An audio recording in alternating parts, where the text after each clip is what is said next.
Muy bien, la top para todos. Vamos a comenzar el estudio de la Parashá Bamidbar, que empezamos hoy con gran alegría a estudiar el cuarto libro que se atribuye a Moshe. Entonces vamos a comenzar con el Mizmor Letodá. Este es un salmo que, bueno, la costumbre es cada vez que hay un estudio, ya sea de la Torá, del Talmud, es agradecer al Eterno por sus bondades. Bueno, entonces no sé si alguien lo quisiera hacer, quisiera empezar con el mismo Letodá, adelante. Amén. Muy bien, Toda adelante. la Adelante. Tehilim 100. Mismole toda. Ariul Adonai kol Aretz. Idbued Adonai Beshnicha Bolefanav. Birnana. Deuki Adonai hu Elohim hu Asanu Belu Anachlu Amno Betzno Marto Boshera Betoda Atzerota Bitila Odulo Bakeru Shemo Kitov Adonai Leolam Astobed Dorbador Emunato.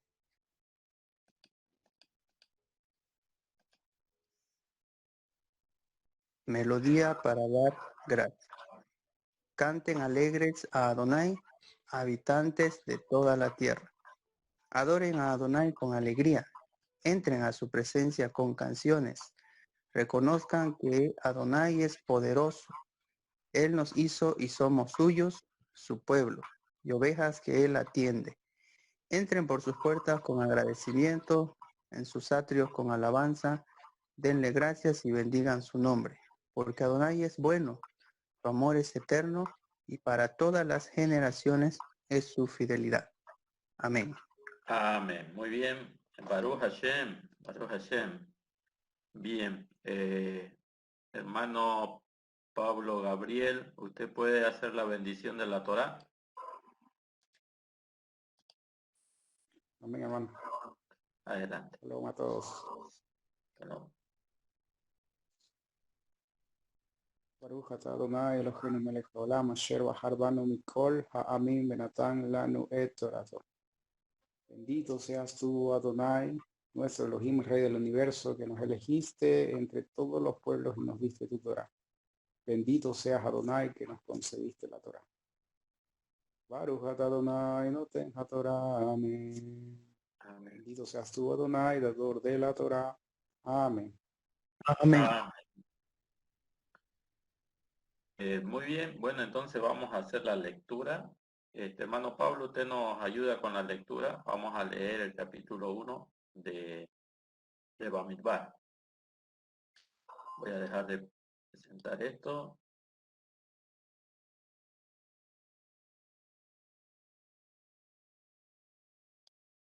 Muy bien.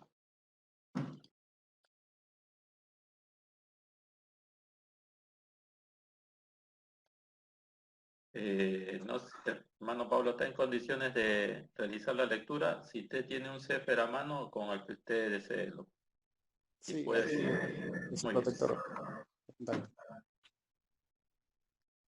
Bamidbar, capítulo 1, dice: El Eterno habló a Moshe en el desierto del Sinaí, en la tienda de reunión, el día 1 del mes segundo, en el segundo año después de su éxodo de la tierra de Egipto, diciendo: Tomad un censo de toda la asamblea de los hijos de Israel, según sus familias, según sus casas paternas, por número de los nombres, todos los varones por cuenta de sus cabezas. A partir de 20 años de edad en adelante, todos los que salen a la legión de Israel, lo contaréis de acuerdo con sus legiones, tú y Aarón. Y con vosotros habrá un hombre de cada tribu, un hombre que sea líder de la casa de su padre. Estos son los nombres de los hombres que estarán junto a vosotros por Reubén, Elitzur, hijo de Shedeur; por Shimón, Shelumiel, hijo de Zurishaddai; por Yehudá, Nachshon, hijo de Aminadá; por Isahar, Netanael, hijo de Suar; por Zebulún, Elías, hijo de Helén;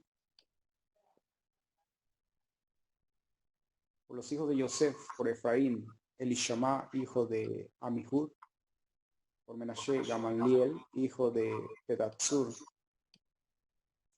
por Binyamin, Abidán, hijo de Gideoní; por Dan, Ahieser, hijo de Amishadai; por Asher, Pagiel, hijo de Ohran; por Gad, Eliasaf, hijo de Deuel; por Naftali, Ahira, hijo de Enán. Estos fueron los convocados por la asamblea, los líderes de sus tribus paternas, que son las cabezas de los miles de Israel. Moshe y Aarón tomaron a estos hombres que habían sido designados por sus nombres.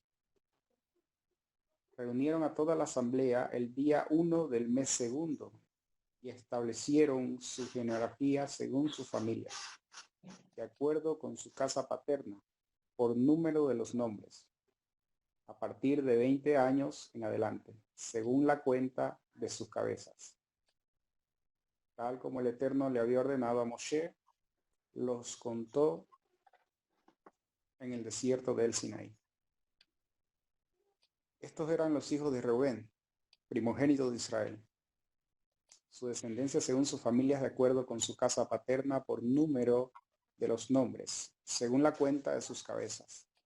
Todo varón a partir de 20 años en adelante, todos los que salen de la legión. El cómputo de la tribu de Reubén era 46.500.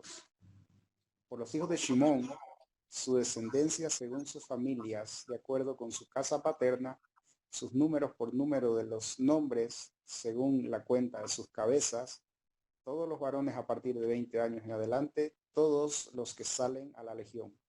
El cómputo de la tribu de Shimón era 59.300. Por los hijos de Gad, su descendencia según sus familias, de acuerdo con su casa paterna, por número de los nombres, todos los varones a partir de 20 años en adelante, todos los que salen a la legión. El cómputo de la tribu de Gad era 45.650. Por los hijos de Yehudá, su descendencia según sus familias, de acuerdo con su casa paterna, por número de los nombres, todos los varones a partir de 20 años en adelante, todos los que salen a la legión. El cómputo de la tribu de Yehudá era 74.600. Por los hijos de Isahar, su descendencia según sus familias, de acuerdo con su casa paterna, por número de los nombres, todos los varones a partir de 20 años en adelante, todos los que salen a la legión. El cómputo de la tribu de Isahar era 54.400. Por los hijos de Zebulún, su descendencia según sus familias, de acuerdo con su casa paterna, por número de los nombres, todos los varones a partir de 20 años en adelante, todos los que salen a la legión. El cómputo de la tribu de Zebulún era 57.400. Por los hijos de Yosef, por los hijos de Efraín, su descendencia según su familia, de acuerdo con su casa paterna, por número de los nombres, todos los varones a partir de 20 años en adelante, todos los que salen a la legión. El cómputo de la tribu de Efraín era 40.500. Por los hijos de Menashe, su descendencia según sus familias, de acuerdo con su casa paterna, por número de los nombres, todos los varones a partir de 20 años en adelante, todos los que salen a la legión. El cómputo de la tribu de Menashe era 32.200.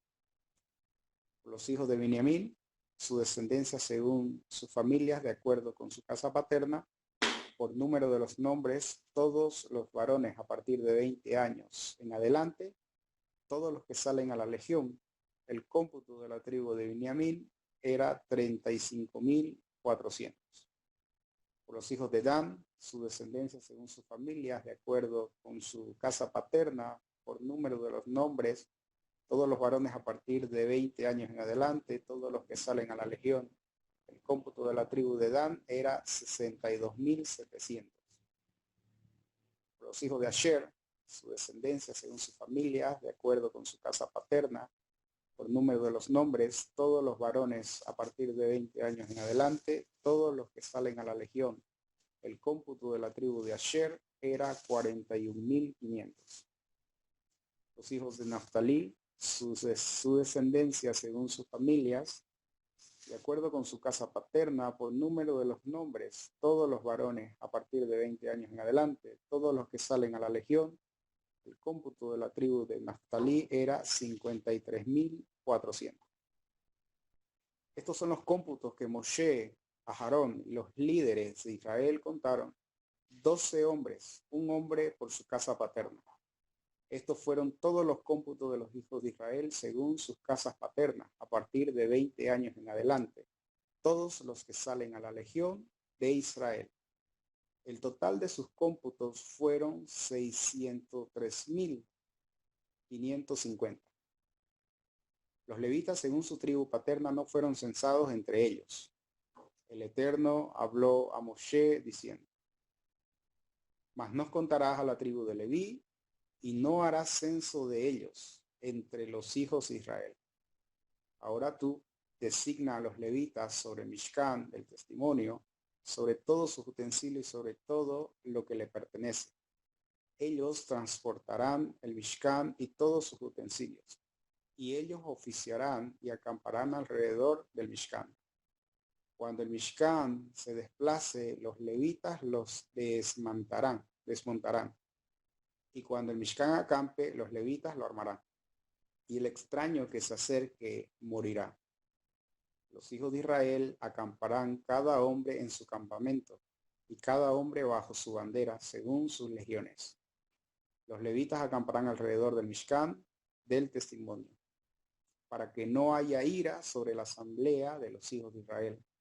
Y los levitas guardarán la custodia del Mishkan del testimonio.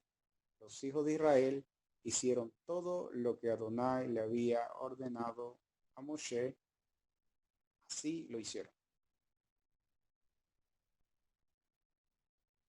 Baruch Hashem. Sí, está bien, de Baruch Hashem. Toda Rabá. Bueno, esa es la lectura que hoy hicimos. Vamos a tratar de conectar toda la lectura con los comentarios que tenemos. Bueno, estamos estudiando los comentarios de Rashi y algunos de Abarbanel. Vamos a continuar con esos comentarios. Entonces, vamos a abrir el Min Manager. Voy a ver si lo tengo activo. Ok, aquí está.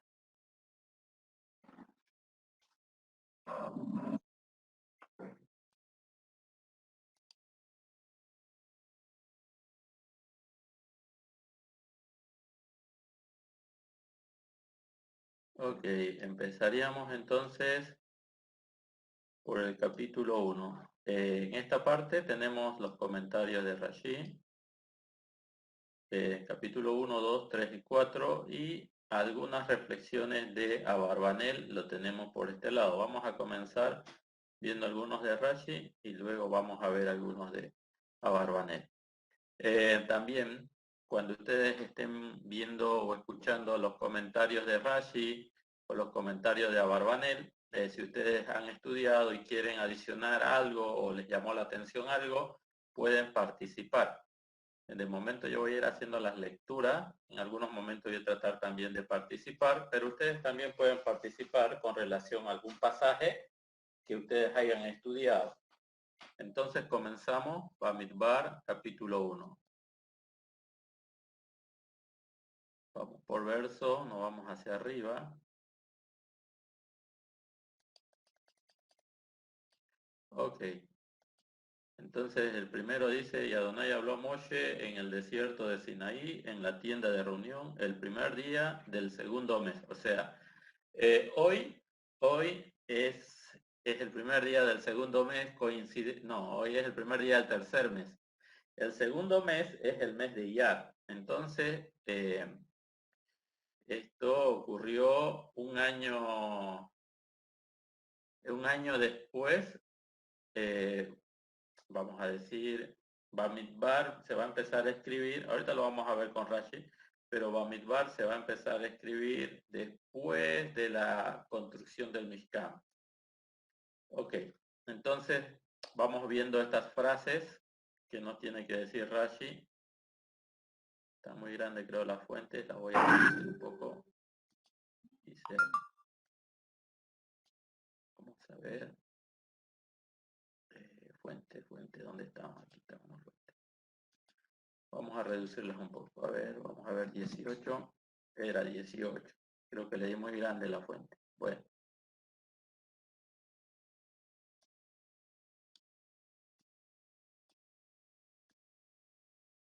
Está muy grande esto.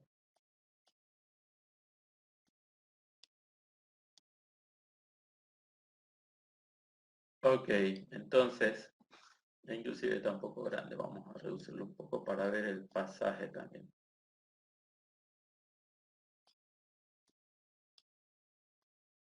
Ok. Entonces dice, y Hashem habló a Moshe en el desierto de Sinaí.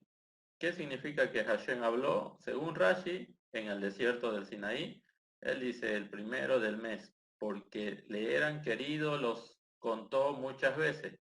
Cuando salieron de Egipto, él los contó. Esto está en Shemot 12:37. Y cuando muchos cayeron a causa del pecado del becerro de oro, los contó para saber el número de los sobrevivientes. Y cuando vino a ser su divina presencia, que su divina presencia descansara entre ellos, los contó. Esto fue con el shekel. Bien, el primero de Nisan fue erigido el Mishkan y el primero de Iyar los contó. Bueno, interesante. Vemos que Hashem, según desde la perspectiva de Rashi, ¿por qué el Eterno va a empezar a contarlos? Va a contar precisamente a los hijos de Israel. Bueno, también el rabí David Pinto Hananía dice lo mismo, ¿no? Hashem cuenta, las veces que cuenta al pueblo de Israel en la Torá, es porque Hashem no considera a los hijos de Israel como cualquier cosa, sino que cada persona, cada individuo que conforma el pueblo de Israel, que viene a representar algo importante, y por eso él los quiere contar. Entonces, como dice aquí Rashi, Hashem cuando salen de Misraim los cuenta, y cuando cometieron el pecado del becerro de oro, después de que mueren todos los que protagonizaron o promovieron, por así decir, la rebelión contra el Eterno a través de la idolatría del becerro de oro, a los que sobreviven, Hashem los vuelve a contar. Entonces, vemos nosotros que Hashem cuenta a su pueblo, aunque todavía no hemos visto ese detalle, es una introducción que hace Rashi, pero lo cuenta porque todos son importantes. O sea, Israel es el pueblo del Eterno, como pueblo es un pueblo que está apartado para el servicio del Eterno, pero dentro de Israel hay personas individuales, y cuando Hashem empieza a contar las tribus y a contar las familias paternas, entonces vemos nosotros que el Eterno lo hace por amor, porque ama a su pueblo. O sea, ahí ama a cada persona. Y eso es algo que nosotros también debemos entender hacia nosotros. Hashem, si bien ve a su pueblo disperso entre todas las naciones, aún en las naciones las personas son muy apreciadas por el Eterno. Y a veces nosotros creemos que el Eterno no se preocupa de nosotros. A veces sentimos que el Eterno nos deja simplemente existir en este mundo, pero en realidad el pueblo de Israel es la niña de sus ojos. Es decir, lo que anhela, lo que él quiere manifestarse, él quiere revelarse, él quiere enseñarles, él quiere elevarlos espiritualmente. Entonces, usted también debe sentirse de esa manera, por lo menos es lo que vamos a ir percibiendo. Y antes de avanzar, yo quiero contar una parábola, aprovechando esta introducción de Rashi. Ustedes, cuando yo estaba en el cristianismo, creo que algunos de nosotros también, había una canción de Marcos Witt, no estoy promoviendo las canciones cristianas, pero había una canción de Marcos Witt que decía eh, las 99, dejó a las 99 y se fue a buscar a la que estaba perdida, o algo así, no recuerdo bien la letra, ¿no? Dejó a las 99 y fue a buscar, creo, a la que estaba perdida. Bueno, ese Marcos Witt, a veces decimos, no, wow, cómo lo inspiró el Eterno a Marcos Witt a escribir esa letra y a cantar esa letra y que me llega y yo estaba perdido y el Eterno me alcanzó y me encontró y me trajo a su redil a través del Mesías. Y decimos, wow, qué canción más inspirador, más inspirada, está llena del espíritu de santidad. Bueno, en realidad sí, es muy bonita esa, esa alabanza, esa canción. Y, y un día así estudiando comentarios de la Torá, encuentro una mashal, una parábola. Y hay una parábola cuando se habla del llamamiento de Moshe. Ustedes se acuerdan, el Eterno va a tener un contacto cercano con Moshe cuando se le revela en el exilio, en un desierto, o por lo menos en la tierra de Midian, y en una montaña, que era precisamente la montaña del Sinaí, y en esa montaña Hashem se le revela a través de una zarza ardiendo. Y ahí el Eterno lo comisiona para liberar a los hijos de Israel. Bueno, la parábola o la mashal, parábola es una alegoría y en hebreo se dice mashal. Esta mashal dice que, ¿por qué el Eterno pregunta, no? Pregunta, ¿por qué el Eterno escogió a Moshe? Bueno, escoge a Moshe y desarrolla esta mashal y dice, no, porque un día estaba Moshe estaba pastoreando las ovejas de su suegro y cuando hablamos de un pastor de ovejas, muchas veces, perdón, muchas veces el pastor tenía que conducir las largas distancias largas del lugar donde están habitualmente las ovejas para buscar pastos verdes, buscar agua, que puedan abrevar el agua a las ovejas. Entonces, esta mashal dice que Moshe estaba pastoreando a las ovejas de su suegro y se había alejado mucho y bueno, estaban comiendo y Moshe todos los días las contaba, porque su responsabilidad era de que no falte nadie. Y un día, cuando Moshe está pastoreando a las ovejas, eh, entran a un redil. Ahora quiero explicarle, perdón, quiero explicarle qué es un redil dentro de la cultura hebrea, dentro de la cultura de Israel, cómo es un redil. A veces nosotros, como estamos relacionados a ver potreros simplemente o alambrados, y ahí las tenemos a la ovejita a la intemperie, a nuestros animales a la intemperie, y decimos que ese es el redil, pues no es ese el redil.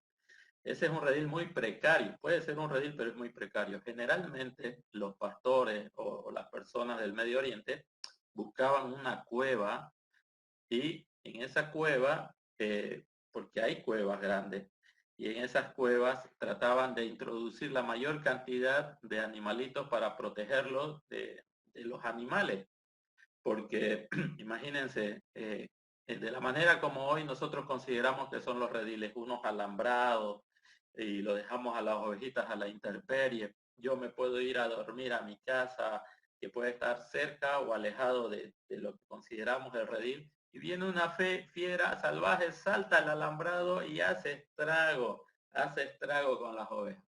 Pues en el Medio Oriente ellos no permitían que los animalitos estén desprotegidos. Entonces siempre buscaban una cueva y esa cueva tenía un ingreso, obviamente la puerta de la cueva.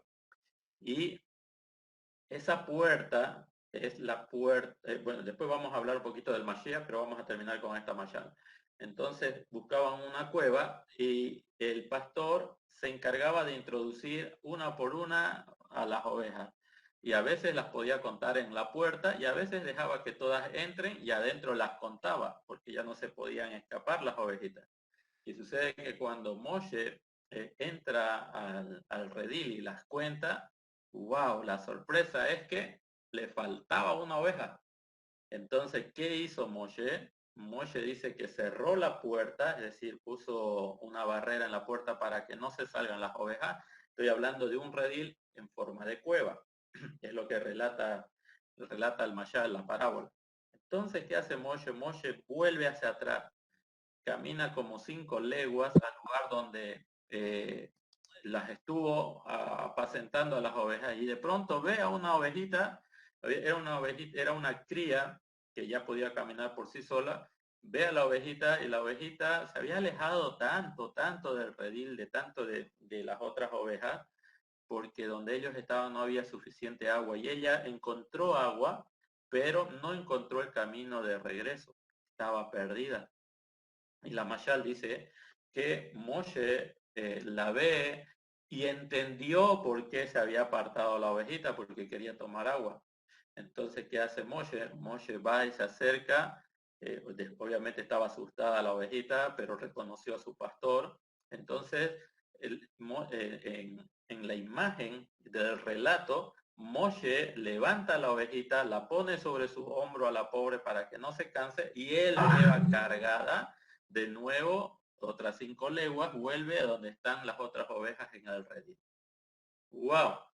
Cuando yo leí esa parábola, yo dije, wow, entonces en realidad no se le inspiró a Marcos Witt. Alguien le ha debido contar esta mashal, decía yo, ¿no? En mi razonamiento. Pero qué bueno que la cantó, porque en el cristianismo es de mucha bendición, eran 100 ovejas, las 99 dejó en el aprisco y se fue a buscar la que estaba perdida, algo así dicen. Y es muy bonita, emociona, ¿no? Pero cuando nosotros vemos lo que hizo Moshe, Moshe contó una por una de las ovejas, porque él pudo haber dicho, wow, aquí está mi redil y son bastantes, es gran cantidad. Pero no, Moshe no se quedó solamente con que entre una gran cantidad, las empezó a contar una por una. Y cuando vio que una le faltaba, fue a buscar la que faltaba. La trajo cargada porque ya estaba asustada, estaba con frío y para que no se canse. Entonces Moshe hace figura del buen pastor. Pero lo que quería resaltar es es la misma relación que tiene Hashem con su pueblo. Hashem ve a su pueblo, pero también ve a las personas que conforman su pueblo. Para Hashem, el pueblo de Israel no es un número, no es una cantidad, es un ser humano que tiene espíritu, tiene un cuerpo, tiene emociones, tiene pruebas, tiene temores. Y Hashem le interesa el individuo, le interesa la persona y por eso es que aquí vemos nosotros que la cuenta. Si Moshe no hubiera contado las ovejitas, hubiera dicho, bueno, no me interesan las ovejas, yo estoy haciendo mi trabajo, pero no, Moshe las contó y fue a buscar la que se perdió. Bueno, en Yohanan capítulo 10 también tenemos nosotros una relación con el buen pastor, ¿no? Hay una discusión entre los líderes religiosos de ese momento con Yehoshua, y Yehoshua les dice que él no es asalariado, que él no ha sido contratado. Es decir, hay personas que cuando van a realizar un trabajo hacen solamente su parte y no les importa lo que suceda después o con los demás. Pero Yehoshua dejó bien en claro, yo no soy como el ladrón, ni como el asalariado. El asalariado hace su parte y no le interesa. Y el ladrón siempre salta, entra, o sea, no entra por la puerta, es decir, no entra por esa puerta de la cueva, no entra por ahí, sino que busca otro lugar para entrar y roba. Y ahí Joshua dice que el ladrón vino a robar, a matar y a destruir. Es decir, cuando alguien que enseña mal las escrituras, convence a uno del pueblo de Israel a seguir la apostasía, ese se constituye en un ladrón que vino a matar, a robar y a destruir. Esa persona que traza mal las escrituras y convence a muchos y engaña mucho, bueno, no vamos a decir que los engaña, sino que los aparta del objetivo de la Torá y la gente empieza a creer en eso, entonces esa persona sacó del redil, sacó de personas, vamos a decir así, sacó miembros del pueblo de Israel para conducirlos a la idolatría. Entonces, al conducirlos a la idolatría, verdaderamente se considera como alguien que está destruyendo a Israel. Bueno, Yehoshua dejó en claro eso. Yo soy el buen pastor y doy mi vida por las ovejas. No soy como los ladrones ni soy como los asalariados. En ese sentido, Yehoshua, como lo va a decir más adelante, vino a buscar lo que se había perdido. Y es la misma relación con lo que hizo Moshe. Por eso cuando vio el Eterno que Moshe se preocupaba por un animalito, por un animalito como es un corderito, una ovejita, Hashem dijo, si él tiene cuidado de los animales, del sufrimiento de los animales, con seguridad él también tendrá cuidado de mi pueblo. Entonces yo lo voy a llamar a él para que él sea el líder de mi pueblo.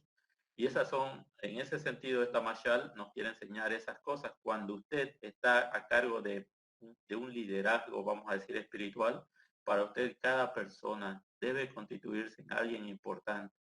Y es más, nosotros que conformamos una comunidad, cada uno de nosotros somos algo muy importante, no somos un número. ¿Ya? En el mundo usted presenta su número de carnet y recién lo toman en cuenta. Para el mundo eso es un número. Pero para el Eterno no somos números, no somos cantidades. Para el Eterno somos personas formadas a su imagen. Tenemos emociones, tenemos anhelos, aspiraciones, tenemos también temores, tenemos pruebas, tenemos debilidades. Pero todo eso nos hace únicos. Cada uno de nosotros somos únicos para el Eterno y muy importante para venir a formar parte del pueblo de Israel. Ayer compartíamos una imagen que decía Rabbi Nachman, Hashem, el día que tú naciste,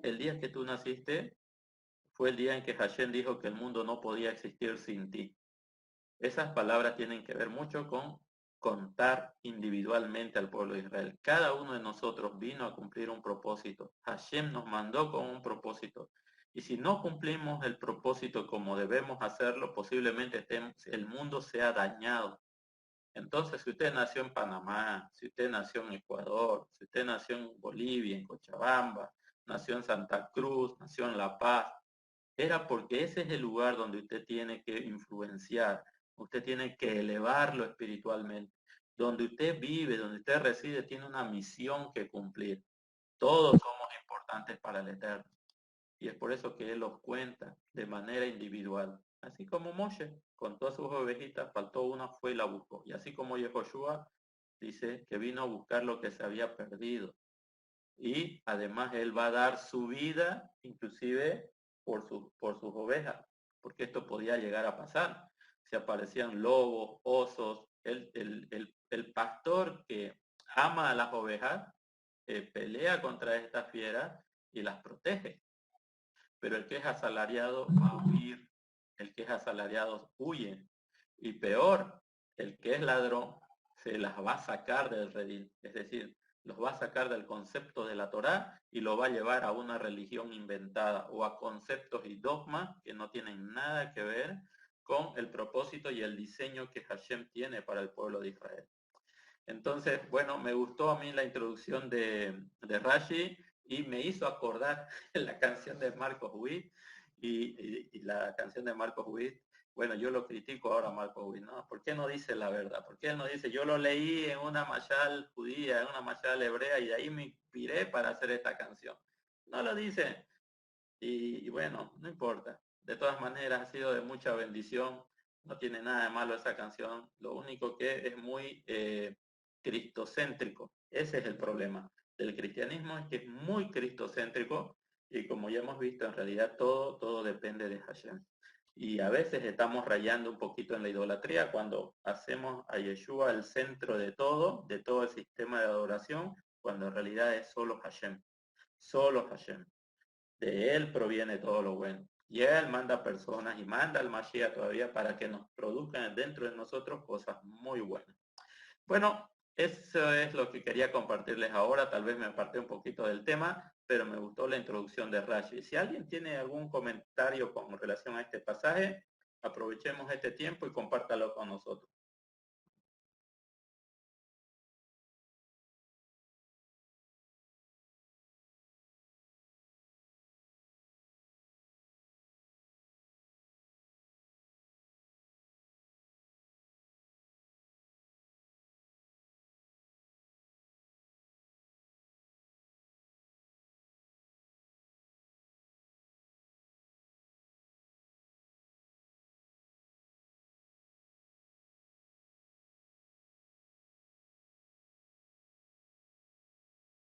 Bueno, entonces continuamos. Si no hay comentarios, continuamos.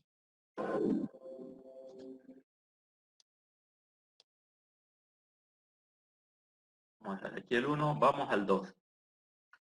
Permítanme un momento. Ok. El verso 2, estamos en el libro de Bamidbar, capítulo 1. Perdón, voy a acomodar esto, que los hice muy grandes. No quería hacerlos muy grandes. Okay.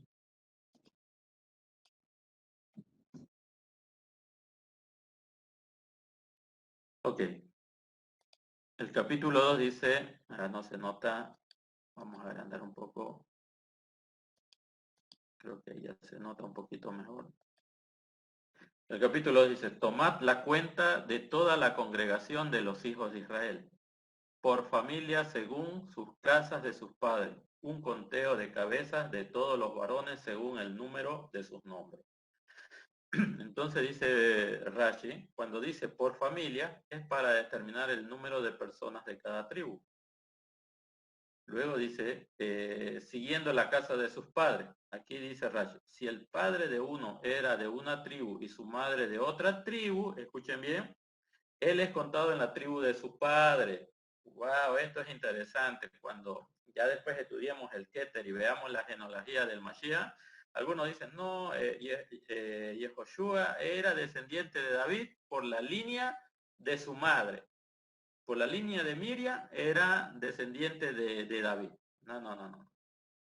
Dice aquí, si el padre de uno era de la tribu y su madre de otra tribu, el hijo es contado con la tribu de su padre. Entonces, como lo hemos manifestado muchas veces, las genealogías demuestran solamente, van a demostrar la ascendencia de Yehoshua es por la línea de David, pero es por la línea de Joseph. Es decir, Joseph viene a ser el padre de Yehoshua, aunque algunos todavía no puedan llegar a desarrollar bien esta idea, pero Joseph es el padre biológico de Yehoshua porque la tribu se cuenta por donde viene el padre. Y no podemos decir que sea descendiente de David por la línea de la madre. Esto se entiende muy bien dentro del judaísmo. Y como Mateo escribió la genealogía de Yehoshua, él es judío y utiliza, por así decir, esta relación. ¿Ya? O sea que un hijo se sabe de qué tribu es porque tiene que ver de qué tribu era su padre. Entonces, cuando alguien dice, no, es que Lucas habla de que Miriam era de la tribu de David, entonces Yehoshua es de la tribu de David, bueno, puede ser, pero en realidad no es correcto determinarlo así porque es el padre que da la tribu. O sea, el pueblo de Israel utiliza el patriarcado. De acuerdo a la casa de los padres, pertenece la persona a qué tribu es, y no por casa de las madres. La madre solamente da la identidad judía o la identidad hebrea, pero la identidad tribal, es decir, de la tribu, viene por el padre. Y aquí, bueno, a colación lo trae muy bien Rashi para que no nos desviemos más adelante en el entendimiento. Y bueno, cuando empecemos a estudiar el Keter, ya de manera, yo creo que lo vamos a hacer después de cuando iniciemos nuevamente a estudiar Bereshit, ya vamos a ir incluyendo otro día para estudiar el Keter. Ahí vamos a estudiar y por qué enseñamos en la comunidad de que Yehoshua es descendiente biológico de Joseph, pero este no es el momento de hacerlo, lo vamos a hacer cuando empecemos todos a estudiar el Keter y vamos a demostrar que Yehoshua tiene un padre biológico y ese padre biológico es obviamente Joseph, ¿ya? No es que el Mashiach vino del pensamiento del Eterno, simplemente no, su padre biológico es Joseph. Bien, ¿y qué dice Rashi con relación a esta parte donde dice aquí un conteo de cabezas? Un conteo de cabezas, bueno, no sé cómo se pronuncian estas palabras.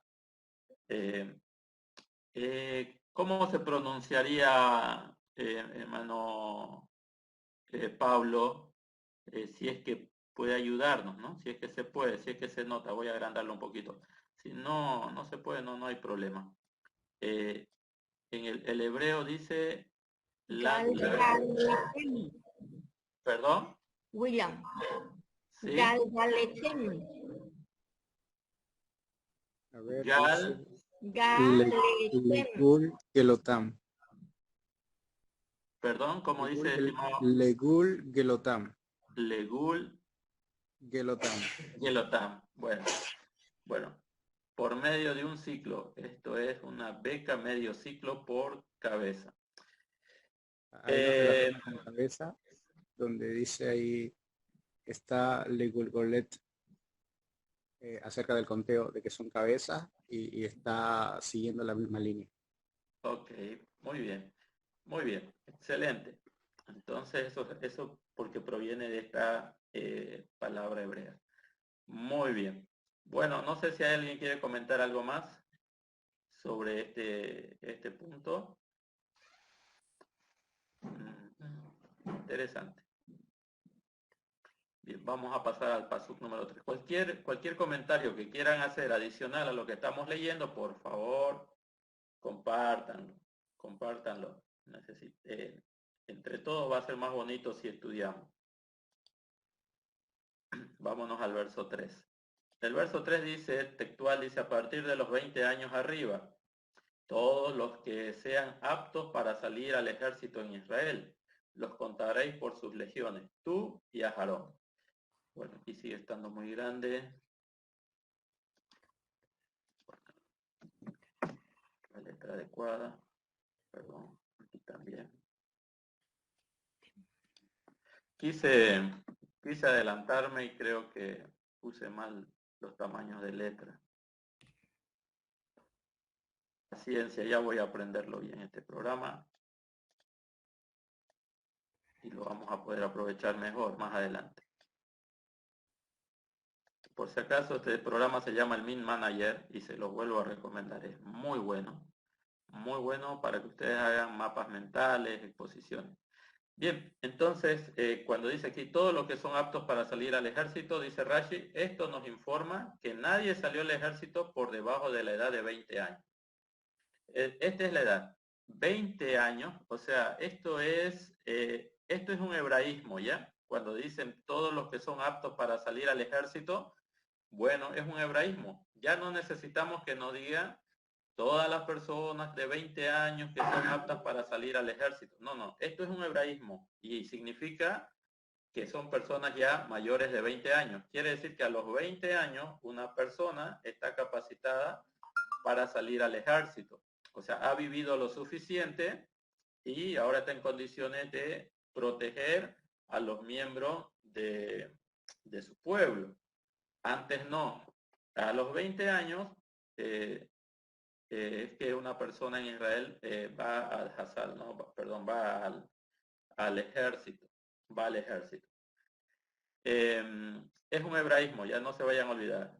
Los que están aptos para salir al ejército significa que tienen 20 años o más.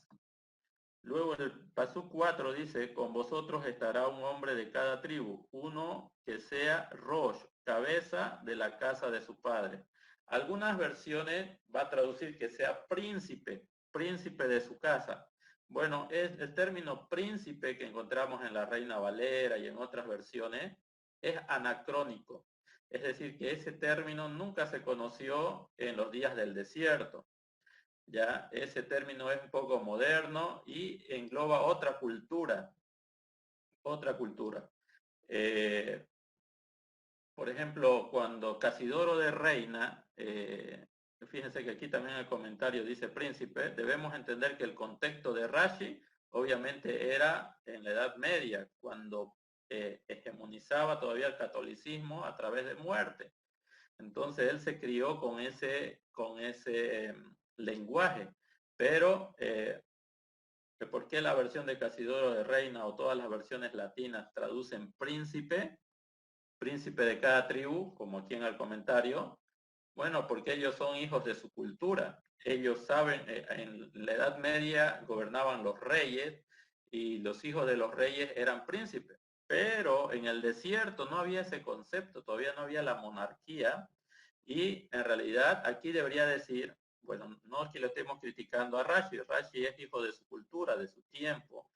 Dice, cuando los cuentes debe haber contigo un rosh. Rosh, la palabra rosh es cabeza. Y ese es el término que debería utilizarse en las versiones donde dice príncipe. Un rosh de cada tribu, es lo que dice aquí. Uno que sea rosh de la casa de su padre.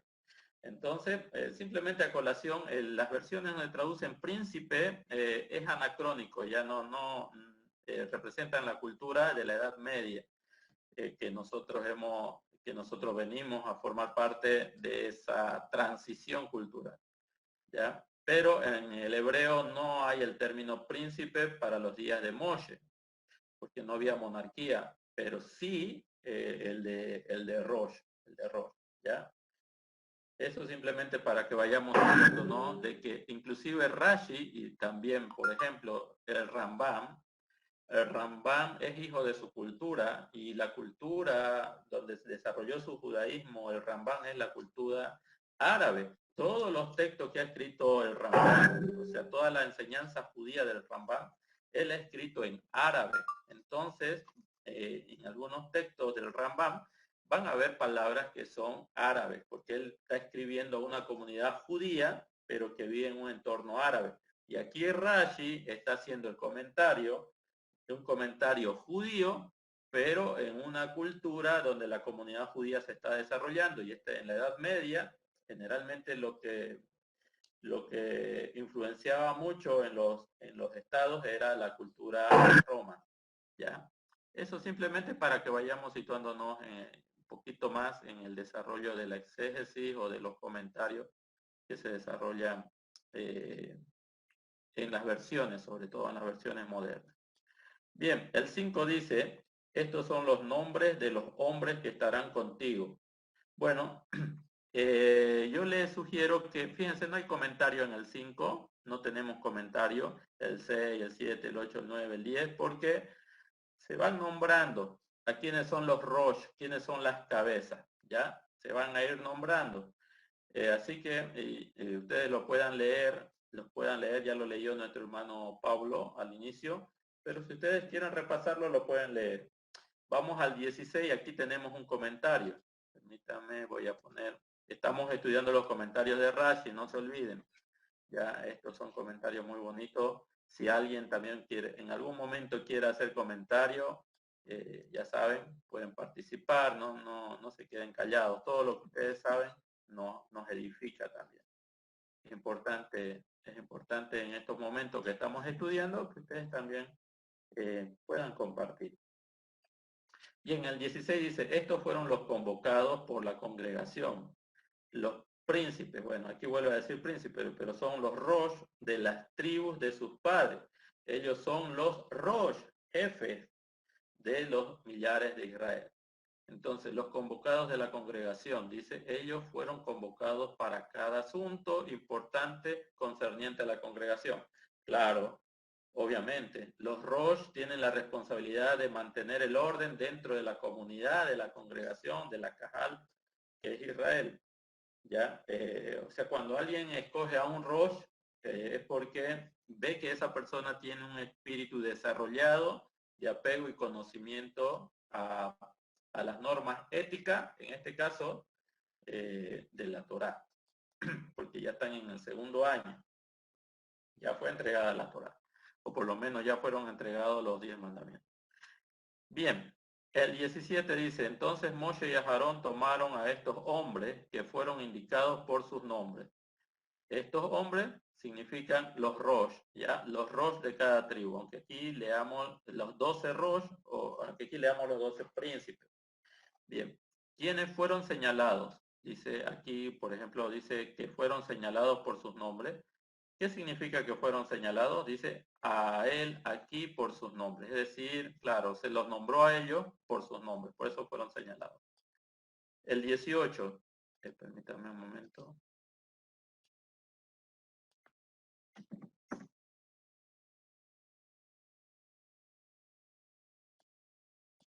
Ok.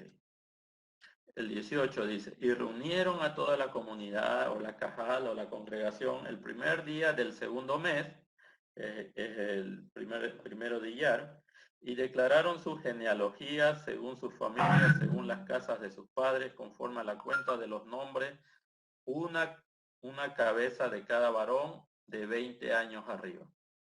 Dice, y declararon su genealogía según su familia, significa que trajeron los registros de su genealogía y testigos de sus reclamos de nacimiento, para que cada uno trazara su genealogía hasta una tribu. Interesante.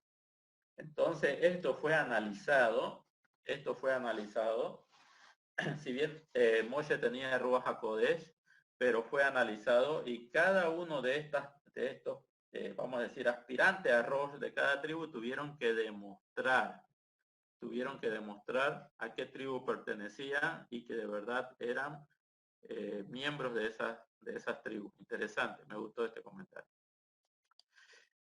Como el Señor mandó a Moshe, así los contó en el desierto de Sinaí. No tenemos comentario en el 19. Esta fue la suma del... Bueno, aquí empieza a cada tribu a nombrarla y a decir cuántos miembros tiene. Ya lo leyó nuestro hermano Pablo en la lectura. No tenemos comentario porque es muy reiterativo. Se dice lo mismo de cada tribu. Así que los invitamos y los motivamos a que ustedes lo puedan leer en sus casas. Por favor, cada uno del recuento de las tribus, hasta que llegamos al pasuk número 48. Esto está causando conflicto. Ok, vamos a ponerle tamaño 18. Bien. Disculpen por favor. Grande le puse la letra. Un poco más pequeño. Okay, vamos a empezar entonces a analizar qué nos dice aquí Rashi.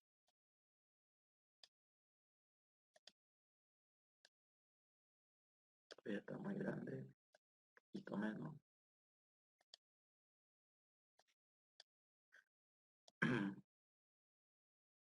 Lo que pasa es que los manuales de este desarrollador están en inglés y ese es otro problema que tengo, no sé hablar inglés.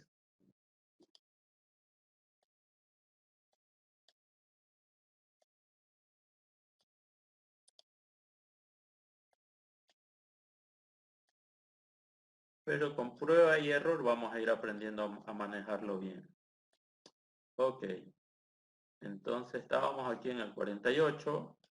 Dice, y Hashem habló a Moshe diciendo, solamente la tribu de Leví no contarás y no contarás su cuenta entre los hijos de Israel. Solamente la tribu de Leví no contarás. Esto significa, la legión del rey merece ser contada por sí sola. Esto está en el Talmud Tanhumá. Otra explicación dice, el santo bendito sea previó que un decreto estaba destinado a ser promulgado contra todos los contados a partir de 20 años, condenándolos a morir en el desierto. Él dijo, que estos no sean incluidos porque míos son, ya que no erraron en el pecado del becerro de oro. Esta es una interpretación que trae Rashi. Interesante.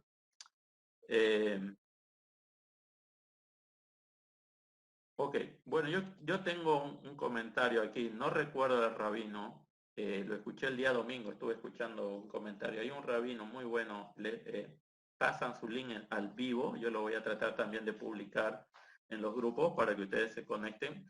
Y él va a decir lo siguiente con relación a la tribu de Leví. Y bueno, él va a decir que este rabino, no recuerdo el nombre, porque salió en un link y decían al vivo, yo entré y él estaba hablando y nunca se presentó por su nombre, nunca dijo su nombre, ni siquiera abajo, así que yo no supe su nombre, pero creo que lo pronunció, lo dijo y la verdad que no lo pude retener. Es un rabino interesante, me gustaron sus comentarios. Y él decía, la tribu de Leví no fue contada. ¿Por qué? Porque la tribu de Leví, y creo que en un recuento más adelante, o al salir de Egipto, la tribu de Leví era poca en cantidad. Era muy poca, no era muy poca, perdón, no utilizó esa palabra, dijo que era poca en cantidad. Y los sabios analizan por qué la tribu de Leví tenía tan pocos miembros, o por qué no eran miembros tan grandes como las otras tribus. Por ejemplo, los 4 hijos de Lea eran Rubén, Shimeón, Leví y Judá. Esos 4 son los hijos de Lea. Y cuando vemos la cantidad de Rubén es grande, vemos la cantidad de Shimeón es grande, y cuando vemos la cantidad de Judá es grande. Pero cuando se cuenta la tribu de Leví, dicen que no era tan grande. Y el rabino trae 2 explicaciones, una muy fuerte y otra más bonita. La primera dice, la tribu de Leví era poca en número porque cuando ellos estuvieron en Egipto, eh, de, de, de acuerdo al decreto que el Paró había hecho con los hijos que nacían varones, tenían que ser ahogados en el Nilus, y los que nacían mujeres las dejaban vivir. Entonces, uno de los Rosh, uno de los importantes de la tribu de Leví, como era Amram, el padre de Moshe, él acordó con toda con todos los levitas y dijo, ¿para qué vamos a tener hijos si los vamos a ver morir? Entonces, mejor no nos lleguemos a nuestras mujeres para no ver el sufrimiento de nuestras mujeres y cómo matan a nuestros hijos. Él hizo una takanot, por así decir, o una sugerencia, una regulación, y no fue aplicada en las otras tribus, pero sí fue aplicada en la tribu de Leví. Entonces, durante ese periodo, la tribu de Leví no se desarrolló como las otras tribus. Hasta que, ustedes saben, Miriam, la hermana de Moshe, le va a decir a Amram, padre, ¿por qué sigues manteniendo este decreto? Este decreto es más fuerte que el del Paró, por lo menos el Paró está disminuyendo a los varones, pero si tú permites que los miembros del pueblo de Israel no se lleguen a sus esposas, entonces no van a nacer ni varones ni mujeres, y el daño sería peor. Ustedes se acuerdan de eso, ¿no? Entonces Amram ve que esta niña tiene Ruach HaKodesh y dice, wow, hace caso de ese consejo y revierte lo que él había establecido, y nuevamente, inclusive en el Midrash nos dice que se divorciaron muchos levitas. Amram estaba divorciado de Yochebed hasta que este levita toma una de las hijas de Leví, y de esa unión nace Moshe Rabenu, pero Moshe Rabenu ya tenía hermano. Quiere decir que Amram posiblemente la había divorciado, y luego Miriam la hace reconvenir y vuelve a tomar por esposa a Yochebed, y de donde nace Moshe, ¿no? El hermano menor de Aarón y el hermano menor de Miriam. Entonces, el rabino trae esa explicación de los hajamim. Por eso es que a los levitas no lo quisieron contar, para no exhibirlos públicamente, de que eran pocos en número. Pero ese es el comentario fuerte. El comentario más bonito es el siguiente. También lo explicó este rabino, y dice, sucede que cuando los hijos de Israel descendieron a Egipto y luego empezaron ellos a ser esclavos en Egipto, solo la tribu de Leví no fue esclava. Y como los hijos de Leví no fueron esclavos, Entonces ellos nunca se vieron sometidos a la esclavitud, nunca accedieron a ser esclavos de la sociedad egipcia. Entonces, dice la Torá va a decir lo siguiente, creo que no recuerdo textualmente lo que dice, pero va a decir algo así. Mientras más los oprimían los egipcios a los hijos de Israel, Hashem revertía eso multiplicándolos, los hacía más, es decir, mientras más los oprimían los egipcios, Israel más se multiplicaba.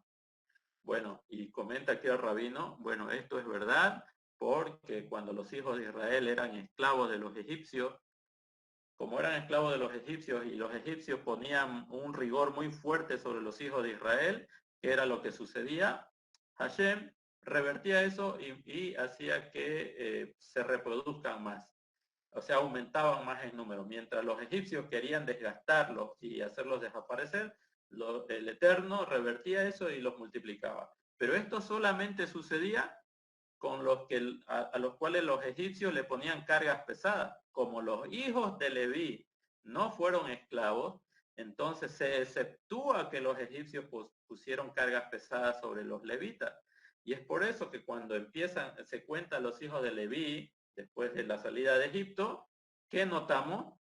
Que como ellos no fueron esclavos, entonces ellos no se multiplicaron como los otros que sufriendo y oprimidos estaban, fueron multiplicados. Entonces, aquí hay algo bonito, ¿no? Que los hijos de Leví nunca fueron esclavos, pero a pesar de que ellos no fueron esclavos, no pudieron multiplicarse como los demás. Bueno, y esas son las explicaciones de por qué, dice aquí el verso 49, solamente la tribu de Leví no contarás, y no contarás su cuenta entre los hijos de Israel.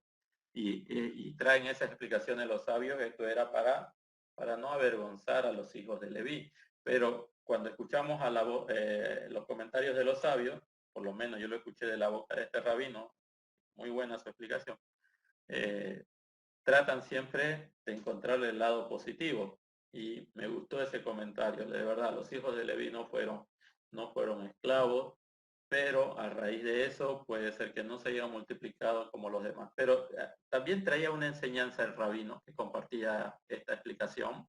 Decía, y esto nos trae una enseñanza para todos. Cuando nosotros estamos oprimidos, cuando nosotros estamos en situaciones difíciles, cuando nosotros estamos en esa situación, es cuando más nos podemos desarrollar. Y una persona que no está sometida a pruebas, a exigencias de la vida, a una persona que busca su confort, busca no estar comprometido con algo, entonces no puede desarrollarse. Y los hijos de Israel, las tribus de Israel que fueron oprimidas por el paró, en realidad pudieron desarrollarse. Y ese era un drash, era una interpretación que sacaba también de su explicación de los sabios. Y es una verdad, si nosotros no somos exprimidos como la aceituna, entonces no sale como se exprime, la aceituna para obtener el aceite, entonces tampoco nosotros podríamos estar refinados como el aceite virgen. Mientras más pruebas vienen para nosotros y las vencemos, nos elevamos más, o sea, es decir, nos desarrollamos más. Y con esa enseñanza terminaba el comentario de los sabios de este rabino. Y por eso quería compartírselos a ustedes. Me gustó mucho ese comentario. Baruch Hashem. El 50 dice, y pondrás a los levitas sobre el testimonio, o sobre el mishkan del testimonio, sobre todos sus utensilios y sobre todo lo que le pertenece. Ellos llevarán el mishkan y les servirán y acamparán alrededor del mishkan. Dice, ¿qué significa? Pero tú nombrarás a los levitas. ¿Qué significa? ¿Cómo leemos esto, hermano Pablo o hermana Patricia? ¿Cómo se podría? Lo voy a agrandar un poquito para que veamos mejor a ver aquí. Las guturales, no sé si se llaman así a las vocales, no sé. Pero, ¿cómo se leería esto?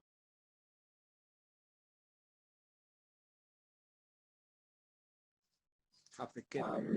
Jafiquet, muy bien. Jafiquet. Ok, del hebreo Jafiquet. ¿Alguien quiere ingresar? Permítanme, por favor. Ok.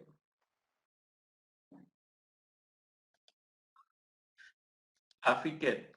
Bueno, pero tú nombrarás a los levitas, del hebreo Afiquet. Y dice, ¿cómo se traduce en el Targum? Aquí otra vez, ¿no? Maní. Maní, ¿no? Designar. Es una expresión de nombrar para controlar la casa sobre la cual uno está designado, como dice, que el rey nombre oficiales. Bueno, entonces era una orden, ¿no? Una orden, por lo menos que vemos en el comentario de Rashi, que se expresa a través de estas relaciones gramaticales del hebreo. Voy a reducir un poquito. Ok. Bien, el 51 dice, cuando el Mishkan se ponga en marcha, los Leviim los desmantelarán. Y cuando el Mishkan acampe, los Leviim lo levantarán. Cualquier forastero no levita que se acerque, morirá. ¿Qué significa desmantelarán? Como traduce el Targum, que ellos lo desarmarán. Siempre que se disponían a emprender un viaje por el desierto de una estación a otra, desmantelaban la estructura y llevaban al lugar donde se posaba la nube. Ellos acamparían allí y lo instalarían. Y esta parte que dice, cualquier forastero no levita que se acerque a morir. Cualquier extraño que se acerque significa para participar de este trabajo se le dará muerte a manos del cielo. Wow, esto fue lo que pasó con Usías, ¿verdad? Usías tocó los utensilios que estaban a punto de caerse cuando David estaba transportando el arca y como él no era levita, entonces se le decretó la muerte. Este es un trabajo especial. Lo que quiere resaltar aquí el texto es que los levín tenían una labor muy importante y exclusiva de ellos. Esto también nos enseña a nosotros. Cada uno de nosotros, como decíamos, tenemos una función, una misión que desarrollar. Entonces, uno debe perfeccionarse en el servicio que Hashem le está brindando. Yo lo que he notado en el cristianismo, y esta es una crítica para los que están en el cristianismo. A veces en el cristianismo el que predica quiere ser el líder, el que predica quiere llevar las finanzas, el que predica quiere dirigir el ministerio de la alabanza, el que predica quiere dirigir el ministerio de evangelismo, y él lo tiene que dirigir todo, y al final no se perfecciona en nada, no crece, él no crece, abarca mucho, pero no crece. Pero cuando vemos que otras personas van perfeccionando su servicio, y bueno, son ellos, ¿no? Son ellos los que tienen que desarrollar ese servicio. Uno puede ver, este hermano tiene esta capacidad. Entonces, en la enseñanza va a ser muy útil, en la alabanza va a ser muy útil, no sé, haciendo visitas, pastoreando, yendo casa por casa va a ser muy útil, o una hermana está muy entregada a la plegaria, va a ser muy útil. Entonces, a veces hay personas que tienen que desarrollar cierta función en una comunidad y los demás tienen que ver y perfeccionarse en las áreas que tienen, tal vez no es la misma área. Y si hay personas que comparten la misma área, pues ellos tienen que trabajar conjuntamente.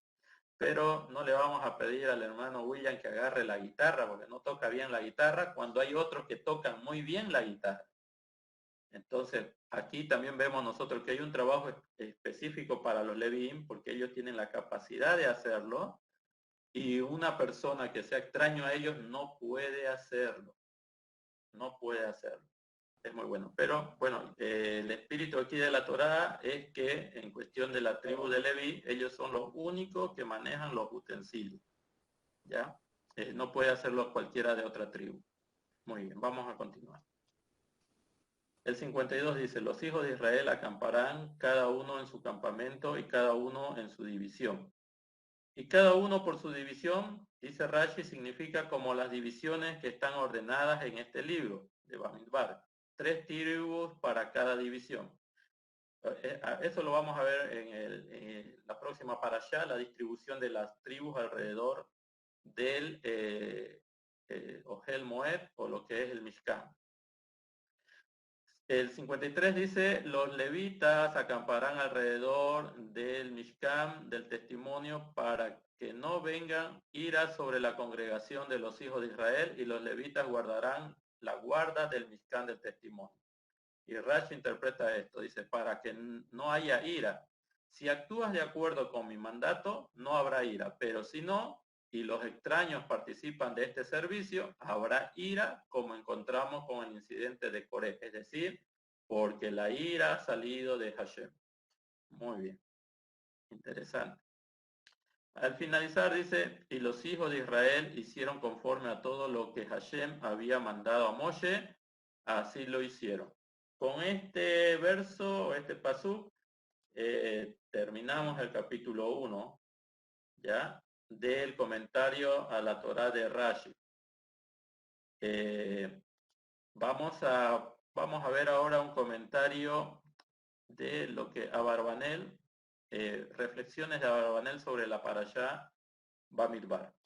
Veamos qué nos dice Abarbanel. Voy a agrandar un poquito la letra.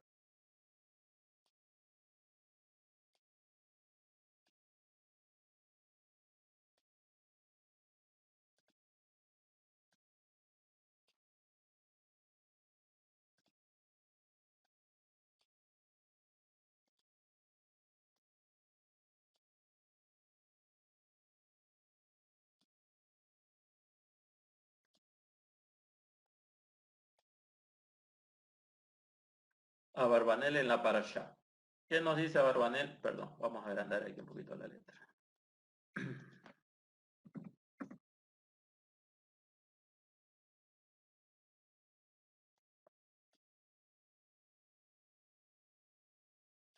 Dice, durante los 40 años, aquí empieza su comentario, ¿no? Durante los 40 años que el pueblo de Israel pasó en el desierto, antes de entrar en la tierra de Israel, el campamento de las 12 tribus siguió un orden fijo. Las tribus se dividieron en 4 conjuntos de 3 tribus cada uno y rodearon el Mishkan, que representaba el corazón central de la nación. Cada grupo de 3 tenía su propio estandarte distinto. No había un estandarte individual para cada una de las tribus. La posición de mayor honor estaba al este, encabezada por la tribu de Yehudá y acompañada por las tribus de Issacar y Zebulún. El siguiente en importancia fue al sur, encabezado por la tribu de Reubén y acompañado por Shimón y Gad. El siguiente fue al oeste, dirigido por la tribu de Efraín y acompañado por Manashe y Benjamín. Finalmente, el norte, encabezado por la tribu de Dan y acompañado por las tribus de Asher y Neftalí. ¿Qué más nos dice Abarbanel?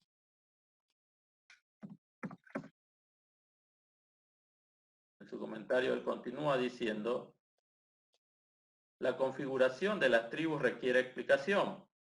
Dado que Lea tenía 6 hijos, hubiéramos pensado que deberían haber formado parte de 2 de los campamentos. Otra debió haber ido a los hijos de Raquel y otra a los hijos de la sierva. Sin embargo, como la tribu de Leví se dedicaba al servicio del Mishkan, no tenía un lugar en particular. Fue reemplazada por Gad, que era el mayor de los hijos de la sierva de Lea. Dado que Yehudá representaba la realeza, se le otorgó la posición preeminente con sus hermanos carnales menores debajo de él. Su hermano Shimón no podía servir debajo de él porque era mayor.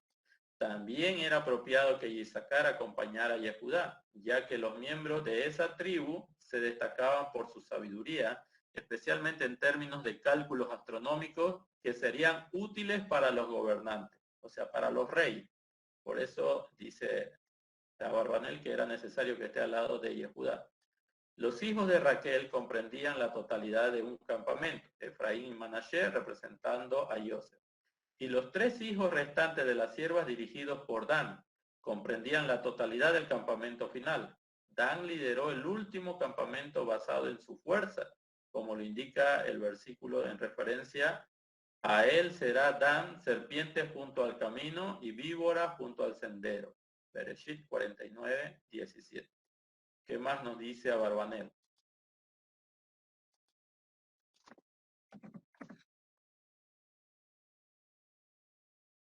Abarbanel dice, aunque el censo de cada tribu se enumeró al comienzo de la posición de la Torá, la suma total de cada grupo de 3 se enumera nuevamente cuando se delinean los grupos en el capítulo 2. Esta repetición tiene importancia para posibles futuras confrontaciones militares.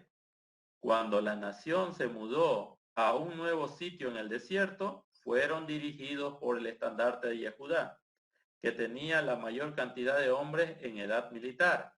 Los siguientes en la fila eran los estandartes de Reubén y Efraín, que tenían el menor número de combatientes. En la retaguardia estaba Dan con los segundos mayores en número de luchadores. Con el segundo mayor en número de luchadores. Este arreglo se basó en sólidas tácticas militares. Generalmente, un ejército contrario ataca al frente o da la vuelta y ataca por la retaguardia. Asumiendo que los dos están en la retaguardia, ofrecerían la oposición más débil.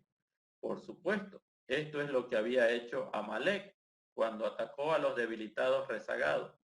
Los dos grupos más fuertes, encabezados por Yehudá y Dan, protegieron los dos puntos de ataque más probables. Y termina aquí diciendo Barbanel este comentario lo siguiente.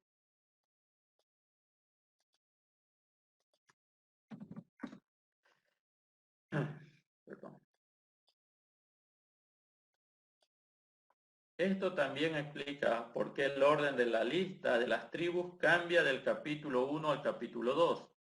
En la primera lista, Reubén y las tribus que lo acompañan ocupan el primer lugar, ya que él era el primogénito seguido de Yehudá, Efraín y Dan. Sin embargo, cuando la Torá describe el movimiento de la nación, los preparativos militares se vuelven más importantes. Yehudá, basado en su fuerza y en su superioridad numérica, viene primero. Dan todavía se menciona en último lugar, no porque represente a las sirvientas menos importantes, sino porque sirve para proteger a la nación de un ataque por la retaguardia. Bueno, un comentario muy interesante de Abarbanel de cómo están distribuidas las tribus. Pero tenemos otro comentario también de Abarbanel y es el siguiente. Vamos a acomodar esto un poquito.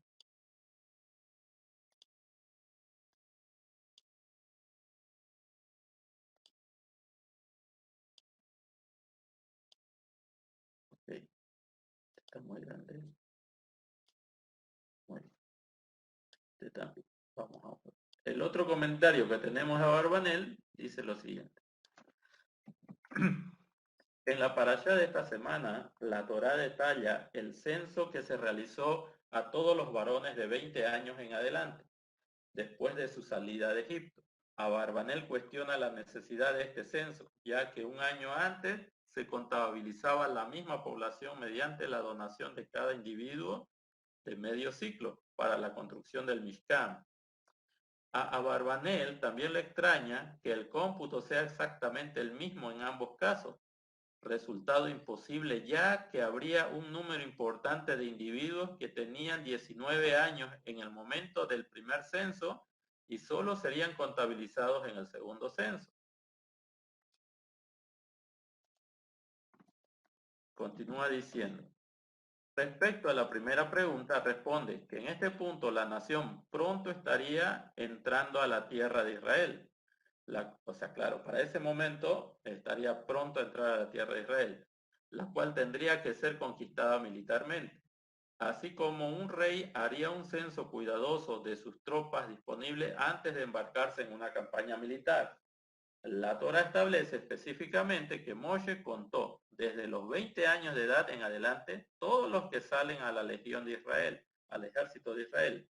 El mandato para llevar a cabo el censo se le dio específicamente a Moshe solo, ya que estaría funcionando como un rey a la cabeza de su ejército. Esto indica al final del verso mencionado anteriormente que dice, los contarás según sus legiones.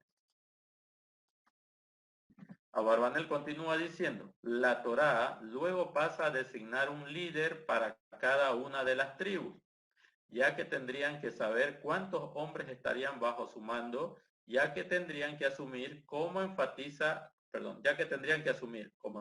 Rambán, que no podrían confiar en milagros como un hombre persiguiendo a 1000 del enemigo.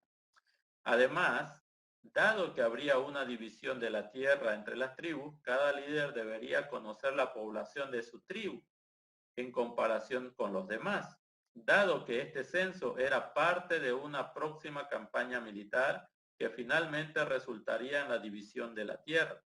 La multitud mixta de egipcios que acompañaron a los judíos en el desierto fueron excluidos del censo, ya que no tendrían herencia en la tierra, aunque Abarbanel no da más detalles.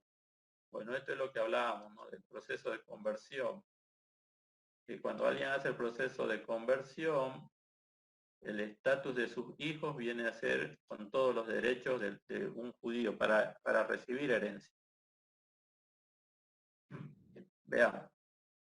Respuesta a la segunda pregunta, Abarbanel señala que la Torá deja claro que los levitas no formaban parte del segundo censo. En este punto, el Mishkan se había completado y era el papel de los levitas participar en todas las actividades centradas en el Mishkan, incluido desmontarlo,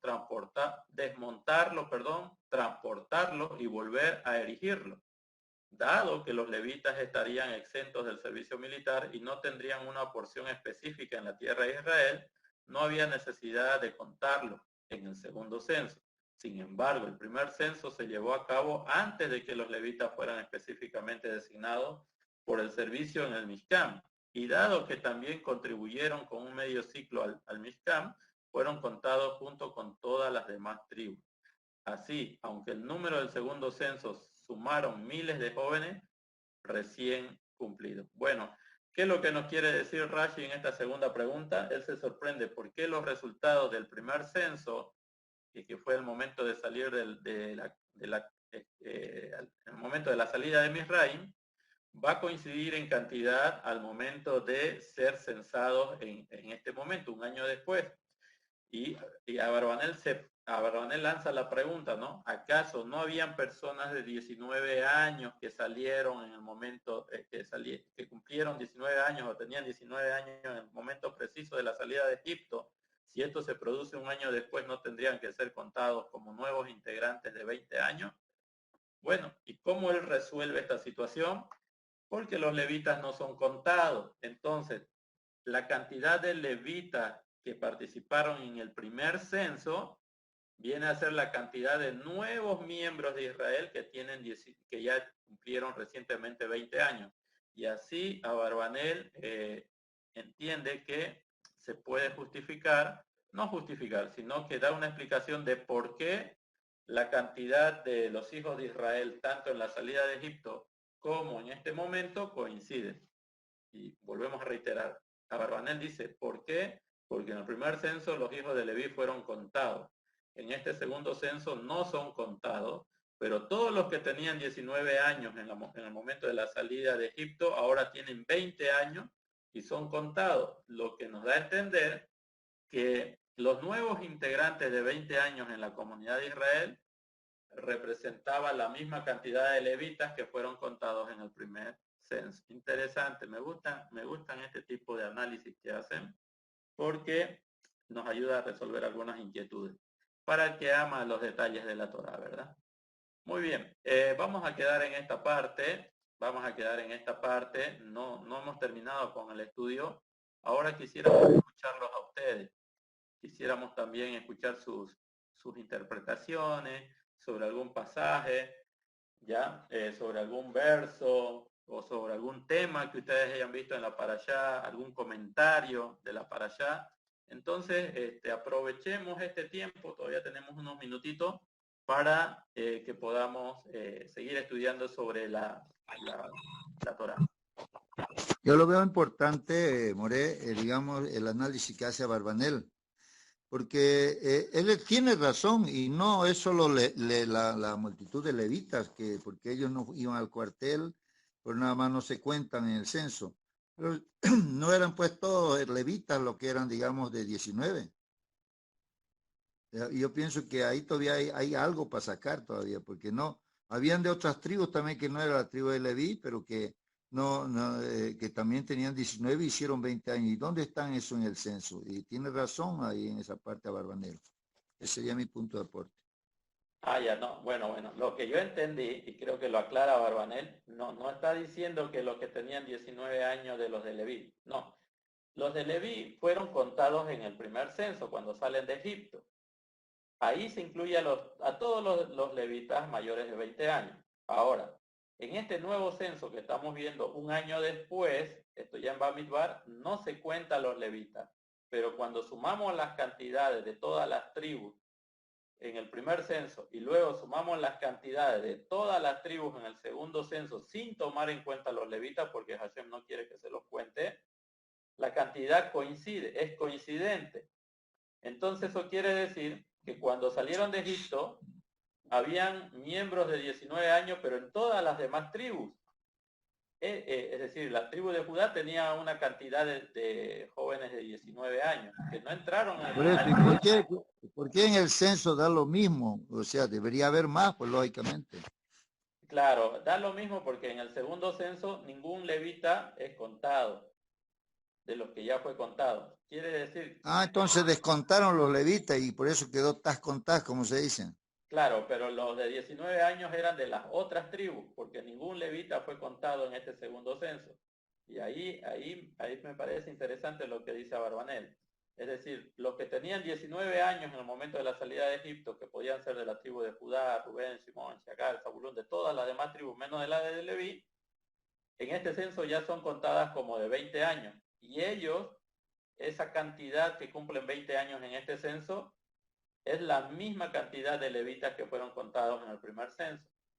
Entendí yo más o menos por ahí que a Barbanel, porque él plantea la pregunta, ¿cómo puede ser que el censo se mantenga igual un año antes y un año después? ¿Dónde están los nuevos de 20 años? Y él analiza y dice, es lo mismo porque los levitas ahora no son contados, pero para completar el número o para encajar con los números, los de 19 años que tenían en ese momento de la salida de Egipto ahora tienen 20 y son contados. Y por eso dice Barbanel, no nos extrañemos por este detalle, porque puede ser posible si es que consideramos que como los levitas no son contados, ahora ese lugar vienen a ocuparlo toda la generación que tenía 19 años en el primer censo. Eso es lo que yo entendí. Ahí está explicado entonces, toda. Exactamente. Muy bien. ¿Alguien quiere hacer una pregunta, algún comentario, algo que haya estudiado de la Parashá?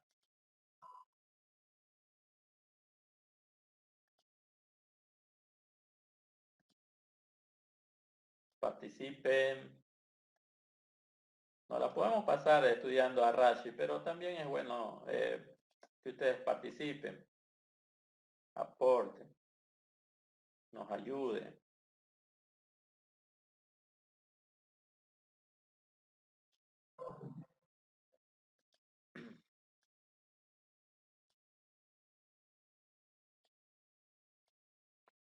Por ejemplo,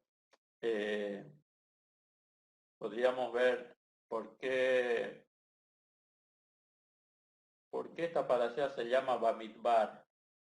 Bamidbar no significa número, como va a traducir más adelante la versión Septuaginta de los griegos, la versión Septuaginta, la traducción griega de la Torá, que le va a poner número.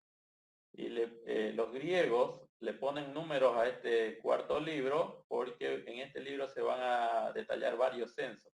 Este es uno, más adelante vamos a ver otro. Después de una plaga, nuevamente se cuentan a los hijos de Israel. Y por eso al griego le llamó la atención de que haya muchos censos. Entonces esta parasha se va a llamar números, porque se trata de muchos números. Pero ya hemos explicado que para el Eterno, el pueblo de Israel es muy importante, pero también es muy importante cada persona que conforma al pueblo de Israel.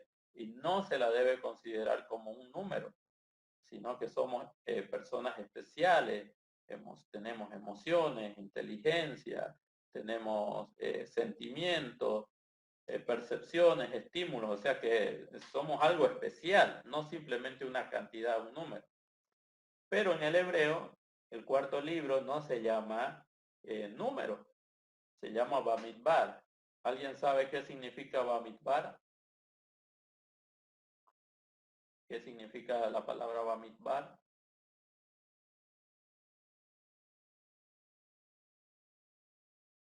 Todos sabemos, pero no nos animamos a decirlo. Alguien que se anime. ¿Qué significa la palabra Bamidbar?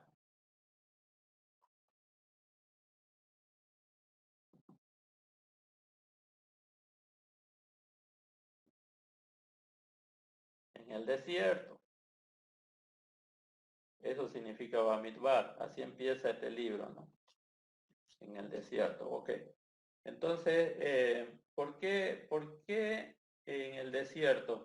¿Qué nos quiere llamar la atención? ¿Por qué este libro, Bamidbar, se llama en el desierto? Empecemos por ahí. Este libro denota muchas cosas, ¿no? Pero se llama en el desierto. ¿Por qué se llama en el desierto? Para ir entendiendo cuál es la línea hebrea de entendimiento. ¿Por qué piensan que este libro se lleva el nombre de Bamidbar? Y la primer parasha obviamente también tiene su mismo nombre, pero el libro en sí, ¿por qué se llama Bamidbar? ¿Cuál sería el sentido? ¿Qué es lo que nos quiere decir este nombre?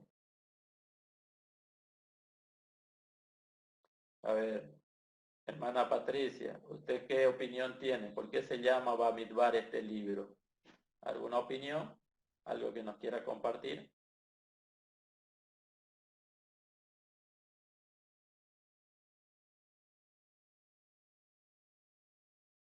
Nada. Hermano José Gabriel. Yo veo que todo esto es porque se dio en el desierto, ¿no? Todos estos eventos que vamos a pasar en esto, estamos Muy pasando, bien, todos se dieron en el desierto, por eso que se le llama de Bat Midbar, todo lo que pasó en el desierto, por decir. muy bien, excelente respuesta. Toda. Hermana Patricia, ¿quería decir algo?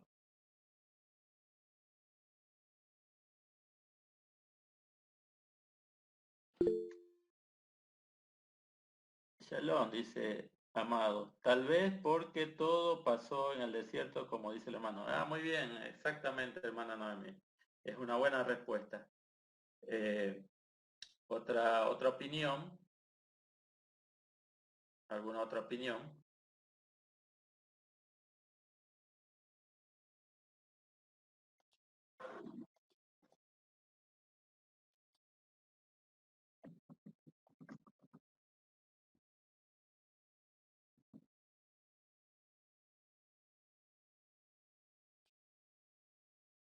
¿Alguna otra opinión que tengan? ¿Por qué se llama Bamidbar?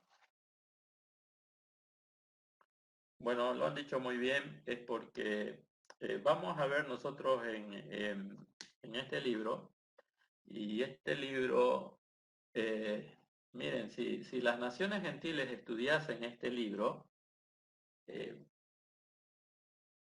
utilizarían muchos de los argumentos que hay en este libro para decir, oh, este pueblo no es especial, este pueblo tiene muchos errores. Y podría ser argumento para desprestigiar un poco a los hijos de Israel. Dice, porque nuestros desiertos en el Eterno se manifiestan. Ok, excelente respuesta, hermana Noemi. En el desierto Hashem, ¿verdad? Se manifiesta, lo dice con los profetas, ¿no? La llevaré al desierto y le hablaré a su corazón. Es verdad. Muy bien, excelente, excelente, mi hermana. Bueno, yo lo que les decía, que en este libro lo que nosotros estudiamos son muchas partes son fallas del pueblo de Israel. No quiero adelantarme para mantener la motivación, pero se va a relatar eventos trágicos, eventos que por ejemplo, va a suceder lo de Corea, va a suceder, por ejemplo, la generación que no quiso entrar a la tierra prometida, y después van a estar 40 años en el desierto. Vamos a ver la muerte de Miriam, la muerte de Aarón, cosas terribles. Vamos a ver cómo un pueblo tan pequeñito va a derrotar a las legiones del pueblo de Israel. Bueno, Entonces este es un libro que habla de, no vamos a decir defectos, pero sí vamos a decir de situaciones en las cuales Israel no estuvo a la altura. Y miren cuán importante es este libro, porque ¿qué esperamos nosotros de un libro? En un libro de historia, fíjense las historias de las naciones en el mundo, no cuentan sus errores, no van a contar sus errores. Por ejemplo, la historia de las naciones depende de quién la escribe, ¿no? Quién ganó la guerra, depende de quién la escribe. Generalmente nunca se dice la verdad. Y los próceres de las naciones son personas, cuando hablamos de Simón Bolívar, ¿qué hablamos de Simón Bolívar en estos lados del mundo? Wow, Simón Bolívar, un hombre que no perdió una batalla, un hombre justo, un hombre con, vamos a decir, con una ética muy elevada, buscaba la libertad, la justicia. En Argentina, ¿qué dicen de San Martín? Dicen lo mismo. En Chile, O'Higgins, no sé en Brasil de quién se referirán. Por ejemplo, en México hablan de Emiliano Zapata, hablan de Pancho Villa, ¿no? Sin embargo, cuando vamos a ver la historia de cerca, bueno, eran asesinos, ¿no? Eran asesinos, eran revolucionarios, de verdad, mataban a la gente. Pueblos que no estaban alineados con su forma de pensar los mataban. Simón Bolívar, según lo que comentan unos historiadores bolivianos, Simón Bolívar cuando estuvo aquí, bueno, no quiero hacer la John Harán, sino le estoy comentando lo que masónico, exactamente, masónico, Simón Bolívar, todos estos que vienen de Europa, vienen de Francia, dicen que eran masónicos, ¿no? Pero, por ejemplo, en Bolivia hay una historia, no sé si estará documentada, yo la escuché, tampoco puedo afirmar que es verdad, de que Simón Bolívar cuando estuvo aquí tuvo un hijo con una mujer de Bolivia, pero le dijo a la mujer de Bolivia, bueno, a las autoridades bolivianas que no lo difundan. Y bueno, ese es el icono que tenemos nosotros, ¿no? O sea, depende de quién cuenta la historia. Y gente, siempre que se va a contar la historia, nunca las naciones se enfocan en las derrotas o en los defectos. Pero la Torá, cuando habla de la historia de Israel, se va a enfocar también en sus defectos, por así decir, en sus momentos en que Israel no estuvo a la altura o despejó su nivel espiritual. ¿Por qué? Porque la Torah no habla de personas perfectas. En la Torah no encontramos personas perfectas en su sentido total.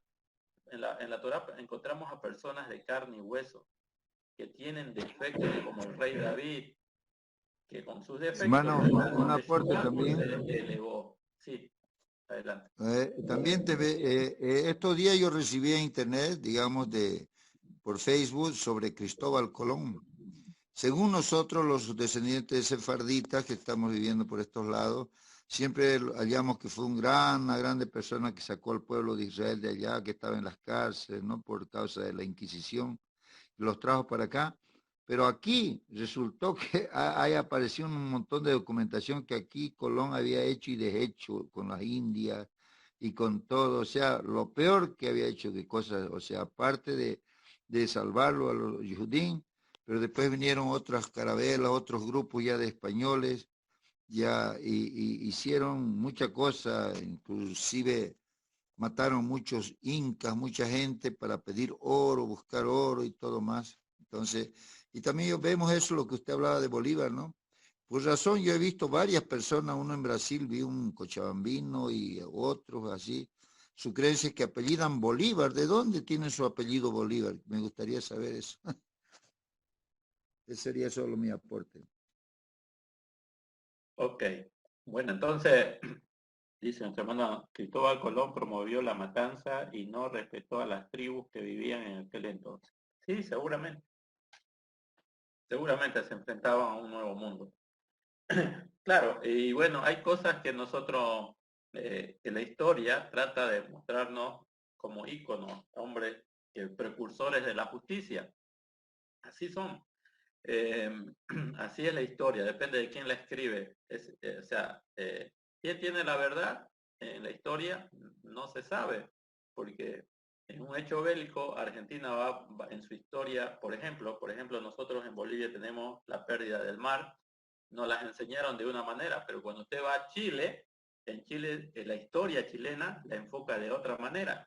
Al final, ¿quién dice la verdad? ¿Quién dice la verdad? Obviamente esto se puede determinar a través de un tribunal internacional y todo eso. Pero a lo que me voy, que las naciones, cuando tratan de hablar de su historia, siempre van a resaltar las victorias. Nadie va a hablar de sus derrotas ni de sus fracasos. Y sus líderes van a ser siempre personas de ética elevada. Pero no, la Torá trata de traernos un mensaje muy profundo. Como decía, habla de personas de carne y hueso, personas sometidas a pasiones, a pruebas, y que caen como el rey David. El rey David cae en una situación, luego hace teshuvá durante toda su vida y termina muy elevado, termina cantando salmos, teilim al Eterno, inspirados por Ruach HaKodesh, y esos teilim son los que nosotros utilizamos en nuestras comunidades para poder exaltar al Eterno. Son muy interesantes. Pero, ¿quién era David? David en su momento fue alguien muy noble, cayó, como todo ser humano puede caer, pero el registro del Tanakh nos dice que se levantó con teshuvá, con trabajo y esfuerzo espiritual. ¿Quién era, por así decir, bueno, podemos poner muchos ejemplos, pero en el caso del libro de Bamidbar, vemos a un pueblo que anda con el Eterno. El Eterno los conduce por el desierto, pero va a tener fallas. Y es por eso muy importante este libro, que lo estudiemos, que lo analicemos, que analicemos por qué Israel en algunos momentos no estuvo en el nivel espiritual que se esperaba. Y nos podemos dar cuenta, así nos vamos a poder dar cuenta que tal vez refleja también nuestro transitar en esta formación que nosotros tenemos, donde en algunos momentos nosotros, por ejemplo, podemos decaer, no somos de carne y hueso, y mientras no estemos adheridos a Él a través del estudio de la Torá, no estemos en el nivel que Él espera, seguramente que nos vamos a golpear duro con algunas pruebas. Pero al final vamos a ver cómo Hashem, a pesar de todo, como va a relatar en una parte, le dan la espalda al Eterno, aún el Eterno, cuando ve que hay un cambio en ellos, los va a apoyar y los va a ayudar y se va a dar cuenta de que son personas y los va a tratar de elevar espiritualmente.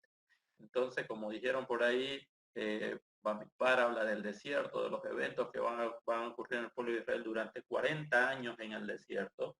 No es poco, la historia del pueblo judío casi la vemos, del pueblo de Israel la vemos aquí en este libro, porque ya de Barim son los últimos días de Moshe, ya cuando están a punto de entrar a la tierra prometida.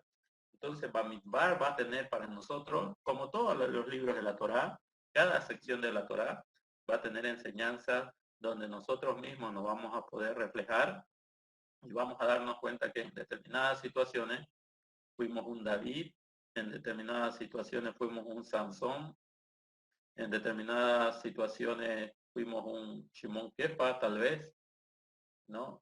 Bajamos de nivel, fuimos como cada uno de los reyes de Israel, unos reyes que trataban de elevar espiritualmente al pueblo de Israel, la mayoría los hacía declinar, decaer, pero el mensaje de la Torá es que aún en nuestra debilidad, en nuestra naturaleza dual, que nosotros vivimos cada día buscando el bien o tratando de hacer el bien, pero terminamos haciendo el mal, Hashem no nos desecha y nos da oportunidades para elevarnos, para superarnos. Y ahí vamos a encontrar uno de las enseñanzas más bonitas de este libro, porque de verdad reflejan muchos defectos. O sea, si alguien quiere refutar la Torá, nosotros podemos decir, no, la Torá es verdad, porque en la historia del pueblo de Israel se demuestran los defectos, se habla en verdad los eventos que pasaron y la Torá no tiene vergüenza ni reparo en reflejarlo, porque cada evento va a traer una enseñanza de superación para cada uno de nosotros. Entonces, los animamos a que ustedes estudien también con nosotros o por su cuenta el libro de Bamidbar, porque va a traer muchas enseñanzas para nuestra vida. Ninguno de nosotros ha alcanzado la perfección. Y seguramente nos vamos a identificar mucho con el pueblo de Israel cuando, por ejemplo, ellos tengan miedo de conquistar la tierra prometida, y podemos nosotros también experimentar miedo cuando queremos afrontar nuevas responsabilidades, ¿no? O sea, vamos a poder reflejarnos nosotros, compromiso. A veces no estamos capacitados todavía para servir al Eterno en un nivel muy elevado. Seguimos negociando nuestro compromiso con el Eterno, con otras cosas. Todo eso lo vamos a ver. Así que este libro habla de la historia del pueblo de Israel, habla de sus virtudes en algunos momentos, pero también habla de sus caídas espirituales. Y por eso sabemos que la Torah es la verdad. Porque si fuera mentira como las historias de los otros pueblos, solamente mostrarían el lado bueno, el lado bueno, el lado bueno, el lado bueno de las naciones, de cada una de las naciones, y nadie hablaría de sus errores. En cambio, la Torá quiere que a través de los errores nosotros aprendamos lecciones de vida para elevar y elevar a todo Am Israel, a todo el pueblo de Israel. Muy bien, bueno, la hora se ha cumplido. Hay un comentario más, a ver, escribió nuestra hermana Noemí, dice, el 24 de mayo se celebra la batalla de Pichincha. Ah, esto es en Ecuador, ¿verdad? En Quito, Ecuador, mi país. Y se habla de cómo venció al pueblo peruano y él fue amante de una de las mujeres de la que promovía la libertad y los hacían grandes héroes en mi país, pero no toman el adulterio de ellos y eso me da pesar. Claro, exactamente. Bueno, es que así es la historia, ¿no? La historia siempre busca íconos, busca líderes, prospectos, pero son seres humanos. Esa es otra realidad, son seres humanos. Y bueno, nosotros, a diferencia de las demás naciones, nosotros tratamos de mantener una ética espiritual con las enseñanzas de la Torá. Si no fuera por la Torá, con seguridad que el adulterio, como lo es en otros círculos, el adulterio sería algo normal, que para qué te vas a casar, que para qué te vas a comprometer, que para qué vas a criar ese hijo, por qué no te vas, por qué no te vas a otro lugar, que se las arreglen como puedan. Bueno, eso es lo que pasa, eso es lo normal para otra forma de pensamiento. No, pero para nosotros no, porque tenemos la ética de la Torah y tenemos que aprender la espiritualidad de la Torah. Baruch Hashem. Muy bien, vamos a quedar en esta parte. El día jueves continuamos con esta para allá. No se olviden. No sé si podemos continuar con la para allá el jueves. Podríamos hablar un poco de Shavuot, porque el fin de semana, o sea, terminado el Shabbat, comienza Shavuot. Generalmente las comunidades se reúnen al otro día, el día domingo en la mañana. Y entonces, en ese sentido, puede ser que el día jueves hablemos un poquito de Shavuot o sigamos con el estudio de la parashá, que son muy interesantes los temas. Pero de todas maneras, esto lo vamos a ver el día jueves. Yo quiero despedirme de ustedes y agradecerle por estar con nosotros una vez más en este estudio. Toda Rabá, que tengan una buena noche y nos veríamos el día jueves. Shalom, bendiciones para todos.